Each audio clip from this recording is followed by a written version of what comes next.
এই মুহূর্তে আপনি যদি একদম অন্ধকারে থাকেন, ভেঙে পড়েছেন, মনে হচ্ছে আর কিছুই ঠিক হবে না, একটু দাঁড়ান। আপনার কি মনে হচ্ছে আপনি হেরে গেছেন? হতে পারে আপনার সেই অনুভূতিটাই আপনার জীবনের সবচেয়ে বড় উপহার। আমরা ব্যর্থতাকে একটা কালো দাগ মনে করি। ভাবি আমি শেষ। আমার আর কিছুই হবে না। যখন একটা ভুল করি তখন সেই ভয়েসটাই বারবার আমাদের কানে বাজতে থাকে। তুমি যথেষ্ট নও, এই গিলানি আমাদের শক্তি কেড়ে নেয়। কিন্তু সত্যিটা কি জানেন?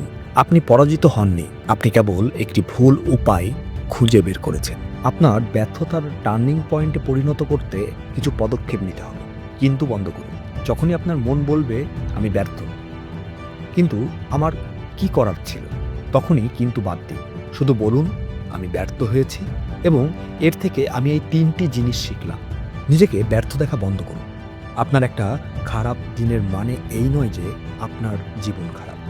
আপনার একটি ভুলের মানে এই নয় যে আপনি একজন মানুষ খারাপ। আপনার পরিচয়কে আপনার ভুলের থেকে আলাদা করুন।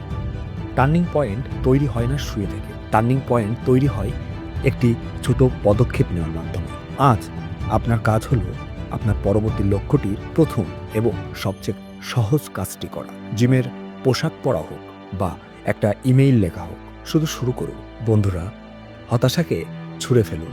আজকের দিনটি আপনার জীবনের সেই দিন যখন আপনি সিদ্ধান্ত নিলেন যে আপনি একজন ভিকটিম নন, একজন যোদ্ধা। আপনার গল্পটা এখনো শেষ হয়নি। আপনি লিখবেন এর পরের অধ্যায়। ভিডিওটি লাইক করুন, ভালো লাগলে কমেন্ট করুন আমি যোদ্ধা। আমার এই যাত্রার সঙ্গী হতে সাবস্ক্রাইব করুন। ধন্যবাদ সবাই।